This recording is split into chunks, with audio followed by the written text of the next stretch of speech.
Ahmedabad cyber ક્રાઇમે digital arrest કેસમાં 12 આરોપીની ધરપકડ કરી છે. 7.72 કરોડની છેતરપિંડી કેસમાં આરોપીઓની ધરપકડ કરવામાં આવી છે.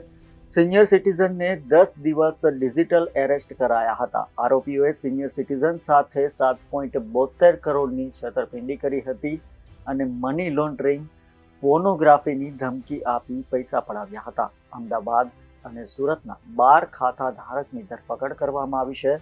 તો અમદાવાદ સાયબર ક્રાઇમે આ અંગે ગેંગના સભ્યોને ઝડપી પાડવામાં આવ્યા છે અને અન્ય કોની છેતરપિંડી કરી છે તે દિશામાં તપાસ ચાલી રહી છે. ફરિયાદીને TRAI મુંબઈ ક્રાઇમ બ્રાન્ચના અધિકારી તરીકે કોલ કરી ફરિયાદી મની લોન્ડરિંગ જેવી ગેરકાયદેસરની પ્રવૃત્તિમાં સંકળાયેલા છે, જે બાબતે મુંબઈ ક્રાઇમ બ્રાન્ચ પોલીસ સ્ટેશનમાં ફરિયાદ નોંધાયેલ છે તેમ જણાવી ફરિયાદીને ઈડીમાં વેરિફિકેશન કરવાના બહાને 7.72 કરોડની છેતરપિંડી કરી ગેંગના સભ્યો ઝડપાયા છે. અત્યાર સુધી ઝડપાયેલ આરોપીઓમાં મોટા ભાગની મોડસ ઓપરેન્ડી એવી છે કે જેમાં વૃદ્ધોને ટાર્ગેટ કરી રૂપિયા પડાવવામાં આવ્યા. ડિજિટલ અરેસ્ટમાં ગેંગ પકડી છે 13 આરોપીઓની ધરપકડ. શું છે સમગ્ર હકીકત, કેટલા રૂપિયા પડાવ્યા હતા અને કઈ રીતે આખું નેટવર્ક ચલાવ્યું? અમદાવાદ ખાતે એક સિનિયર સિટીઝન છે, 83 વર્ષના રિટાયર્ડ પ્રોફેસર છે. એમની સાથે એક ડિજિટલ અરેસ્ટનો બનાવ બનેલો હતો, જેમાં એમને પ્રથમ એક નોર્મલ કોલ આવેલો હતો અને કોઈએ પોતાની ટ્રાઈના અધિકારી તરીકે ઓળખ આપી હતી અને જણાવ્યું હતું કે આપના મોબાઈલ નંબરથી કોઈ સેલિબ્રિટીને પોર્નોગ્રાફિક વિડીયો સેન્ડ કરવામાં આવેલા છે, જેની FIR મુંબઈ ક્રાઇમ બ્રાન્ચ ખાતે થયેલી છે.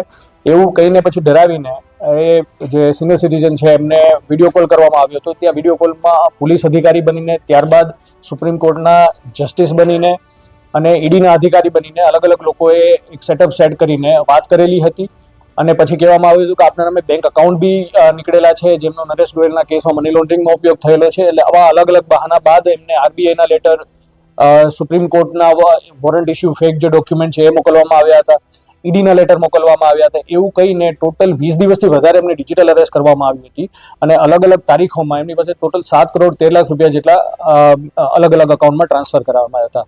આમાં જે વોટ્સએપ નંબરથી જે કોલ કરવામાં આવ્યો હતો એ વોટ્સએપ નંબરની જે અમારી ટીમે ઇન્વેસ્ટિગેટ કરી એ બધા કંબોડિયાથી યુઝ થયેલા છે. એટલે જે સેટઅપ આખું જે ડિજિટલ અરેસ્ટનું ચાલતું હતું એ કંબોડિયાથી ચાલતું હતું.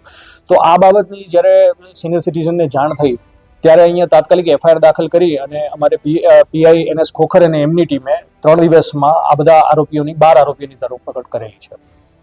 આરોપીઓ કોણ છે, ક્યાંના રહેવાસી છે, રોજ શું છે? જેમ કે આ ટોટલ જે 7 કરોડ 12 લાખથી 13 લાખની જે રકમ છે એ પહેલા 4 એકાઉન્ટમાં ટ્રાન્સફર કરવામાં આવેલી હતી RTGSના, જેમાંથી 2 એકાઉન્ટ છે એ બિહારના, 1 એકાઉન્ટ દિલ્હીનું અને 1 એકાઉન્ટ આસામનું છે. એ 4 એકાઉન્ટમાંથી આ સમગ્ર રકમ 100થી વધારે એકાઉન્ટોમાં લેયર કરવામાં આવેલી હતી.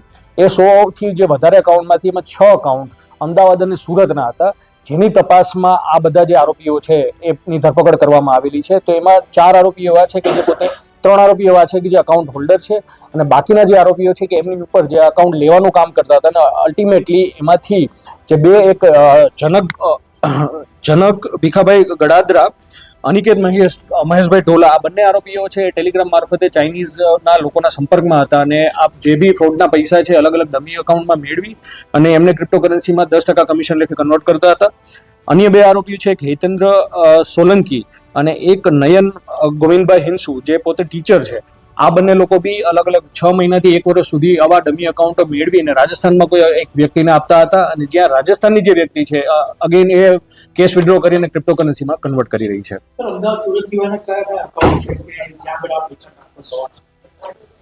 જે મેં પહેલા કહ્યું કે પૈસા ઓલરેડી ટ્રાન્સફર થઈ ગયેલા છે. 4 એકાઉન્ટ જેમાં 7 કરોડ 13 લાખની રકમ ટ્રાન્સફર કરેલી છે એ દિલ્હી, આસામ અને પટના બિહારના છે. ત્યારબાદ જે 100 એકાઉન્ટમાં લેયર કરવામાં આવ્યા છે એ ભારતભરના 20થી વધારે રાજ્યોના આ બધા એકાઉન્ટો છે, જેની તપાસ હજી બીજા કેટલા એકાઉન્ટ હોલ્ડર છે એની તપાસ અમે કરી રહ્યા છીએ. જે પકડાયેલો આરોપી છે બધી એક આરોપી પાસેથી 1,70,000ની રકમ અમને રિકવર કરેલી છે, જે કેશ વિડ્રો કરતા હતા અને એના ક્રિપ્ટોકરન્સી વોલેટને એમની અમે ઇન્વેસ્ટિગેશન હાલ કરી રહ્યા છીએ. ડિજિટલ અરેસ્ટમાં કે બીજા સાયબર ફ્રોડમાંથી ક્રિમિનલ્સ પહેલા મળી આવી છે કે આ બધા ફ્રેશ છે જે આ લોકો ઓપરેટ કરી દે. આમાં એક આરોપી છે કે અનિલ મોરડિયા, એમની ક્રિમિનલ હિસ્ટ્રી છે બટ જે કેસીસ છે સાયબર ક્રાઇમને રિલેટેડ નથી. આ ઉપરાંત જેટલા બી આરોપીઓ છે હજુ સુધીમાં ધ્યાનમાં આવેલું છે કે એમના આ પહેલા અરેસ્ટ નથી થયેલા, બટ જે મેં પહેલા બી કહ્યું કે આ બધા આરોપીઓ 6 મહિનાથી લઈને કોઈ આરોપીઓ 1.5 વર્ષથી આવા ચાઇનીઝ ગ્રુપો સાથે કોન્ટેક્ટમાં હતા અને જનરલી આ પોતાની આઈડેન્ટિટી માસ્ક કરવા માટે પોતાના અકાઉન્ટમાં લોકો પૈસા નથી રખાવતા. જે બીજા લોકો હોય છે એમને લાલચ આપી અથવા તો જે અકાઉન્ટ આપવાવાળા છે એ પોતે બી લાલચમાં આવીને આવા અકાઉન્ટો એમને આપે છે. એમને એ બી ખ્યાલ હતો કે જે રિસેન્ટમાં ગુજરાત પોલીસ દ્વારા એક ઓપરેશન મ્યુલ હન્ટ કરવામાં આવેલું હતું, એમનાથી બી આ લોકો પરિચિત હતા. અને વોટ્સએપ ગ્રુપમાં અમે એવા વિડીયો મળેલા છે કે એમના વિડીયો એમના જે બોસેસ છે એમને શેર કરતા હતા કે આવી રીતના ડ્રાઈવ ચાલી રહી છે તો આનાથી કઈ રીતના બચવું. એટલે હજી સુધીમાં પકડાયા નથી, બટ જે એક્ટિવિટી આ બધાના અકાઉન્ટોમાં અત્યારે એમના ડિવાઇસમાંથી અમને અકાઉન્ટો મળેલા છે, જે અકાઉન્ટો અત્યાર સુધી એમને આપેલા છે, એમાં આખા ભારતભરમાં 238 જેટલી કમ્પ્લેનો NCCR પોર્ટલમાં મળી આવી છે. સાહેબ, આ તમામ આરોપીઓ માત્ર એકાઉન્ટ લઈ અને પ્રોવાઈડ કરવા પૂરતું હતું? જે મેં પહેલા કહ્યું, ખાલી અકાઉન્ટ લઈને પ્રોવાઈડ કરવા પૂરતો નથી. They have active role. એ અકાઉન્ટમાંથી પૈસા આવે છે, 2 સબ ગેંગ જે છે એ પૈસા વિડ્રો કરીને અને ક્રિપ્ટોકરન્સીમાં કન્વર્ટ કરે છે. એટલે એ આજે ચાઇનીઝ ગેંગને કોઈ બી ડિજિટલ અરેસ્ટ કે ઇન્વેસ્ટમેન્ટ ફ્રોડ જે ચાઇનીઝ ગેંગ દ્વારા આચરવામાં આવતા સાયબર ક્રાઇમ ગુના છે એમની પ્રોસીડ ઇન્ડિયાની બહાર છે, ક્રિપ્ટોકરન્સીમાં મોકલવામાં આવે છે. તો એમનો એક્ટિવ રોલ છે કે એ આ ક્રિપ્ટોકરન્સીમાં નાણાં ભારતની બહાર મોકલે છે 10% કમિશન લઈને. અને એક જે ગેંગમાં જે સભ્ય હિતેન્દ્ર સોલંકી છે એ પોતે આ બધી કીટો રાજસ્થાનમાં મોકલતા હતા એક અન્ય આરોપીને. ત્યાંથી એ પૈસા વિડ્રો થાય છે અને પછી આગળ આ ક્રિપ્ટોકરન્સીમાં કન્વર્ટ થઈને ભારતની બહાર મોકલવામાં આવે છે. હિતેન્દ્ર અને નયન જે એ બહાર રાજસ્થાનમાં એકાઉન્ટ આપતા હતા, એને કેટલા 10% કમિશન મળતું હતું, વધારે મળતું હતું? એ રાજસ્થાન વાળા આરોપીની કોઈ ઓળખ એની અમે હજી એ બાબતમાં અમે આગળ ઇન્વેસ્ટિગેશન કરી રહ્યા છીએ અને આગામી સમયમાં એમની બી ધરપકડ કરવામાં આવશે. અને જે એમને જે હિતેન્દ્ર સોલંકીને છે એને પર અકાઉન્ટ 25,000 રૂપિયા આપવામાં આવતા કીટના. કેવા પ્રકારના જે કોલ છે બધા કોઈ વેબસાઇટથી કે કોઈ એપ્લિકેશન છે કે VPN યુઝ કરીને એ રીતે કોઈ કોલ કરતા હોય? જનરલી જે આ કોલ કરવામાં આવે છે એમાં આ લોકો જે કોલ કંબોડિયાથી જે ફર્સ્ટ નોર્મલ કોલ હતો એ કંબોડિયાથી ઇનિશિએટ કરવામાં આવ્યો હતો અને ઘણીવાર અહીંયા સિમ બોક્સીસ જે ઇન્ડિયામાં ઇન્સ્ટોલ કરવામાં આવે છે ત્યાંથી એ લેન્ડ કરવામાં આવે છે ટેકનિકલી. પછીના જે 2 નંબરથી કોલ આવેલા છે વોટ્સએપ કોલ હતા.